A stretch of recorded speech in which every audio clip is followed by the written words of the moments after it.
In this tutorial, we're going to talk about how to compare two conditions within a dataset using the comparison tool on the new gEAR interface. Jumping right in on the left-hand side here, under our Analyze section, you can see the comparison tool. By clicking on that, it'll take you to the Compare page. The first part that I want to highlight here on the Compare page is you can see in the upper right-hand corner, I got a warning saying I'm not logged in, so saving gene carts is disabled. Gene carts and gene lists, again, two names for the same thing. So this is important. The compare tool, one very nice feature of it is you can save a set of genes as a gene list, and so not being able to do that could be something that we would want to do it, but we can't do it, and so it's kind of a good warning for us. So let's log in here.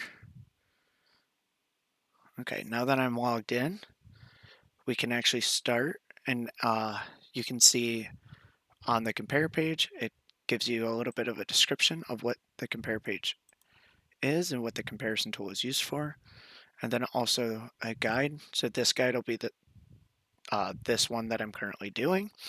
However, all of our analysis tools will also have guides associated with them on their specific pages. So this is just an important highlight that I want to make. All of the analysis tools will have a similar layout where there's a set of drop-down menus that kind of work you through how to perform the analysis.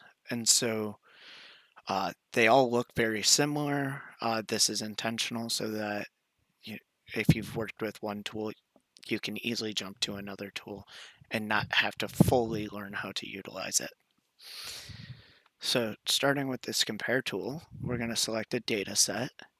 We're going to go to a public data set here, and I'm going to choose this 2 to 4 months mouse RNA-seq cochlea 2-hour post-noise exposure day-night with or without glucocorticoids Canlin data set. Once you've selected the data set, you can actually see here it says current data set and gives the full name of it. So you know a data set has been selected.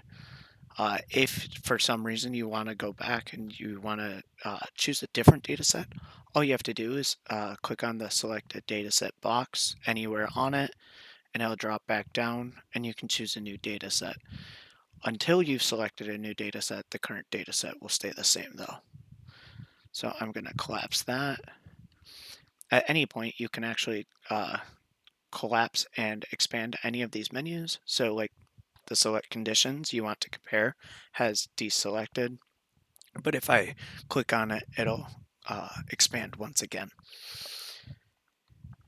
So the first part that you come to is actually filtering. So if you want to filter out any conditions in this data set, so this data set has two conditions we could possibly look at, a day-night or a AD and sham group. So if we only wanted to look at, say, daytime samples with both AD and sham, we can do that by just selecting that day, night, nighttime, and that'll filter out any nighttime samples.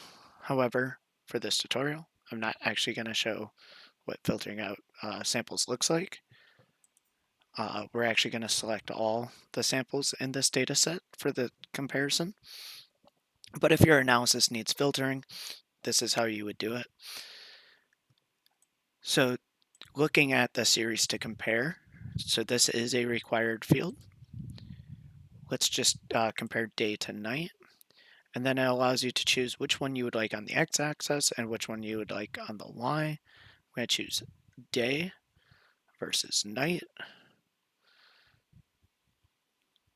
And then, so you can see all of our options, all of our required options are selected. I'm going to collapse this menu real quick.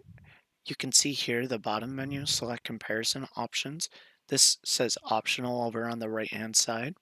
Because this is optional, even though everything was done on our required steps, this will not automatically expand. If you want to expand it, just click on it. and you'll see some defaults for optional parameters that are here.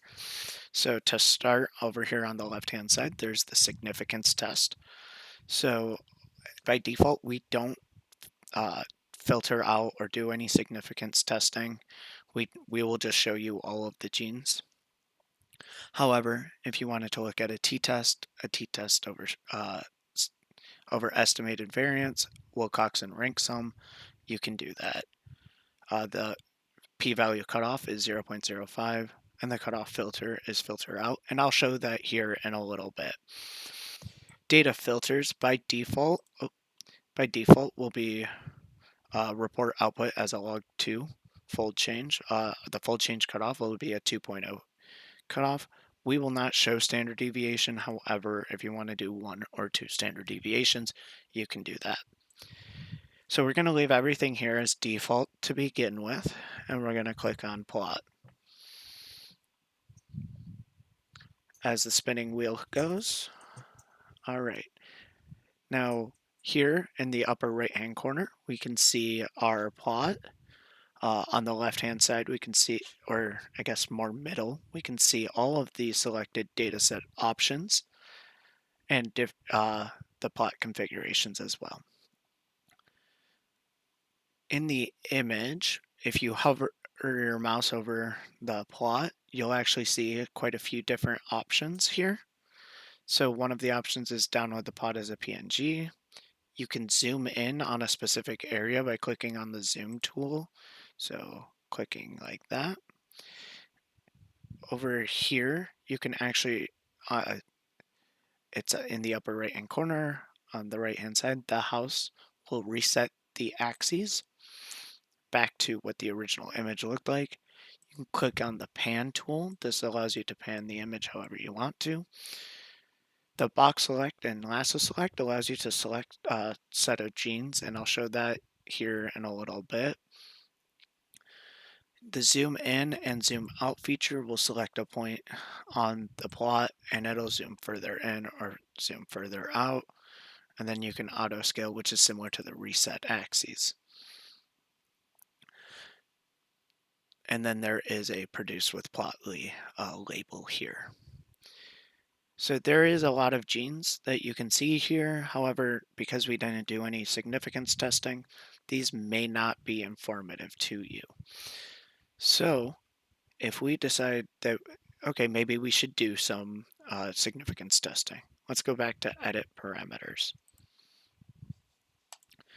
Let's perform a t-test, 0.05 cutoff, and let's just show what the colorize option allows us to do for a cutoff filter.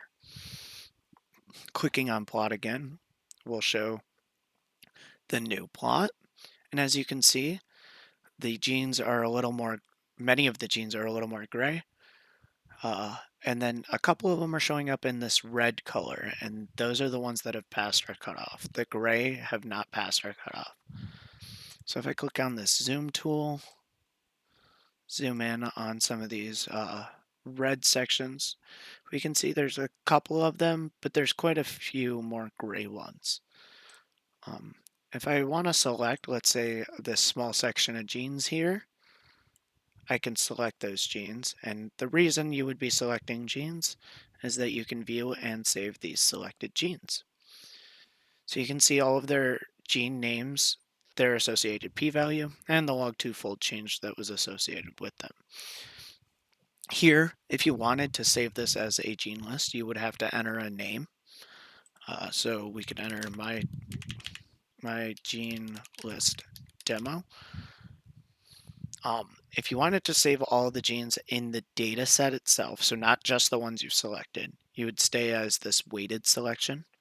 If you only wanted to choose the ones that were selected just now, you would choose this unweighted option.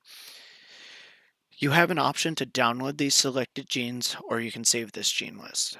At any point, if let's say you didn't want to continue with saving this gene list, you can click off to the side and it'll collapse this menu. So I'm going to do that because here we're actually saving genes that aren't passing our t-tests, so we don't really want to save those. Probably the easier way to handle and deselect those, rather than trying to select one by one and all of that, you can go back to Edit Parameters. You can click on Filter Out, and you can plot. And now, when we go to look at this, we no longer have all those gray genes. These are only genes that have passed our cutoff. So now if I select the genes that I want, I have the 2 genes that I would have selected. My gene list demo is still there. Let's just add a number so it's easy to find.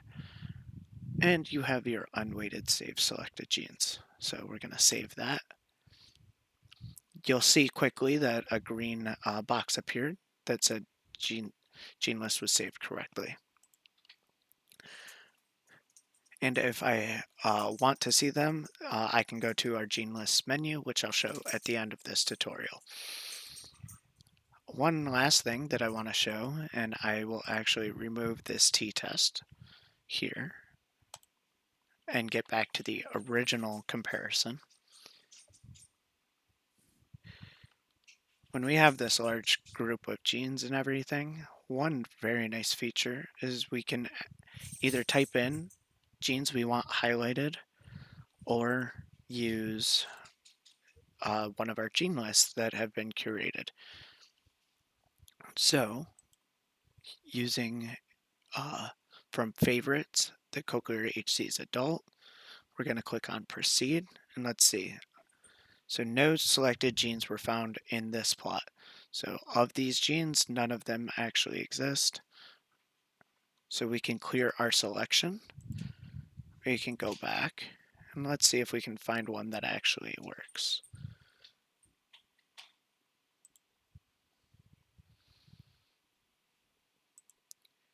And we can select multiple here so that we can better our chances of finding genes that exist. And of all of those genes, we did find one, this SCG2. So if you look here, it shows up in a nice blue color. So even if you were to colorize the plot in gray and red, this blue would stand out very well. And we can actually zoom in further if we wanted to see exactly where this is.